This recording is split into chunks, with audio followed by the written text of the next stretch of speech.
Bill O'Reilly here, Wednesday, January 26, 2022. You are listening to the O'Reilly Update. Here's what's happening today in America. The White House withdraws its vaccine mandate on private business.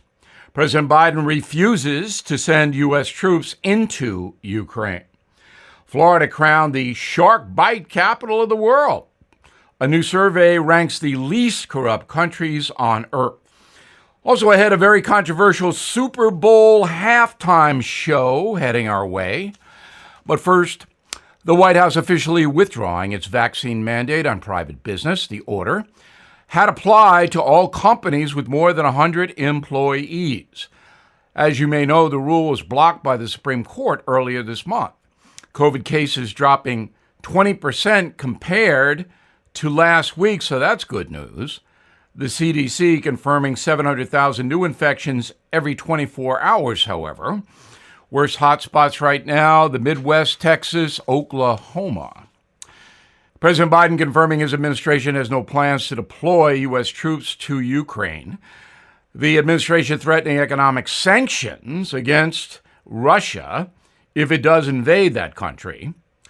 Said Mr. Biden, quote, "It would be the largest invasion since World War II. It would change the world. It would have enormous consequences," unquote.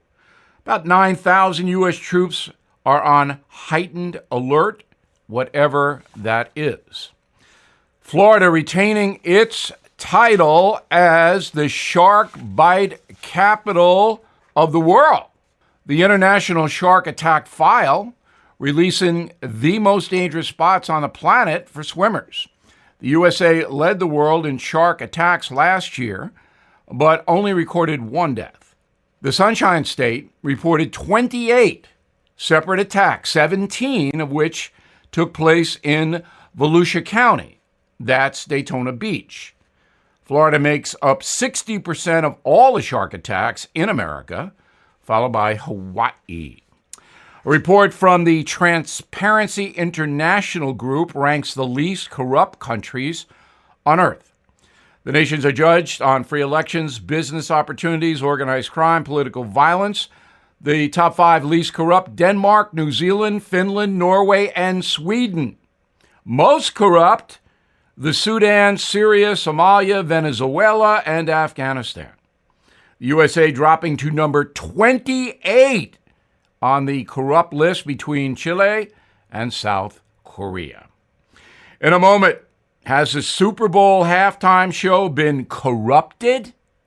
Right back. The Federal Reserve has mentioned a few rate hikes this year, which means credit card debt is going to get more expensive, so pay it down as soon as you can. And while you're at it, please investigate all ways to spend less on interest, including your mortgage. Takes one call when you choose American Financing, America's home for home loans. You will get a free mortgage review where you can learn about custom loans that can save you up to $1,000 a month. And if you start soon, you may be able to close in 10 days. That's fast. And you can pre-qualify right now by calling 888-462-9557. 888-462-9557. Or visit AmericanFinancing.net. NMLS 182334, NMLSConsumerAccess.org. Time now for the O'Reilly Update message of the day. What is going on with the Super Bowl halftime show? Because this is a family viewing thing, it used to be traditional entertainment was featured at halftime. For example, 2005, Paul McCartney, 6, Rolling Stones, 7, Prince. I was there for Prince. He was fabulous, and I'm not even a big Prince fan. 2012, Madonna, 13, Beyonce. I was there for her. She was excellent. 2014, Bruno Mars, 15, Katy Perry, etc.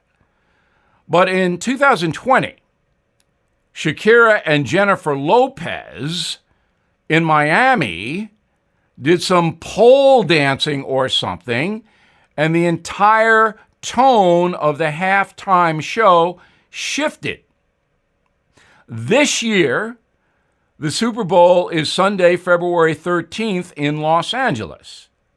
The halftime show will feature hip-hop artists Dr. Dre, Snoop Dogg, Eminem, Mary J. Blige, and others. So let's take a look at some of their resumes. Here's a sample from Dr. Dre. F the police. The jury has found you guilty of being redneck, white bread, chicken S mother effers. Dr. Dre. How about Snoop Dogg? Quote, set it off, shooting the breeze with a cute Vietnamese, or was she Lebanese? I think she Chinese. It really don't matter because they all on they knees. Quote from Snoop Dogg. Eminem. Quote, my words are like a dagger with a jagged edge. They'll stab you in the head. Whether you're a gay slur, I can't say the word on the radio. Do I hate F-A-G-S? The answer is yes. Eminem. So there you go. This is nice, right? That's the Super Bowl halftime show. Are you looking forward to that? The question is, why is the National Football League chief, Roger Goodell, allowing this? He's the guy. He could veto it if he wanted to. Does he think he's cool? Inclusive? Is this woke? I'll tell you, it's appalling. Mainly because this Super Bowl halftime show goes all over the world. People all over the planet see this as a representation of American entertainment. Now, I don't care about these people, all right? You can make money this way under our Constitution. It's awful, but it's legal. But Roger Goodell and the National Football League, that's a real problem. And all of you listening should write Goodell a letter. He's based in New York City. I'm Bill O'Reilly. I approve the message by writing it. If you'd like more honest news analysis, please visit BillO'Reilly.com, where you can see me on television. In a moment, something you might not know. You have homeowners insurance for a good reason, because without it, a fire, flood, or burglary could destroy you financially. But there's another major crime your homeowner's policy does not cover. It's called home title fraud, which is why you need Home Title Lock. Title fraud happens when a criminal forges your signature on documents stating you sold your home to him or her. You'll spend a fortune in legal fees trying to prove you didn't commit fraud. Home Title Lock puts a barrier around your home's title. The instant they detect anyone from a cyber thief to a renter to a relative trying to forge their way onto your home's title, they help shut it down. So please go to HomeTitleLock.com and register your address to see if you are already a victim. And enter radio for your 60-day money-back guarantee. That's code RADIO at HomeTitleLock.com. Now the O'Reilly Update brings you something you might not know. The state of New York has joined New Jersey, Nevada, and others this month, becoming the latest place in America to legally allow sports fans to wager on games. Supporters say the market allows gamblers to place safe bets without turning to organized crime, bookies. Critics claim the move will hurt lower-income Americans and increase gambling addiction, which it will. Here are the facts. In 2018, the U.S. Supreme Court struck down a 1992 law that limited sports bets to places that already allowed other forms of gambling, like Las Vegas and Atlantic City. So that law went out the window. In just 4 years, the betting industry went from bookmakers only to an accepted pastime.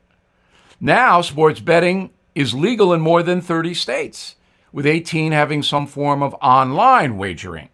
It has quickly become a tax flow for government. Some municipalities charge a 25% tax on winnings, others a 40% tax on all transactions. In its first weekend, the 4 legal sports operators in New York State took in $150 million. 650,000 unique player accounts were created.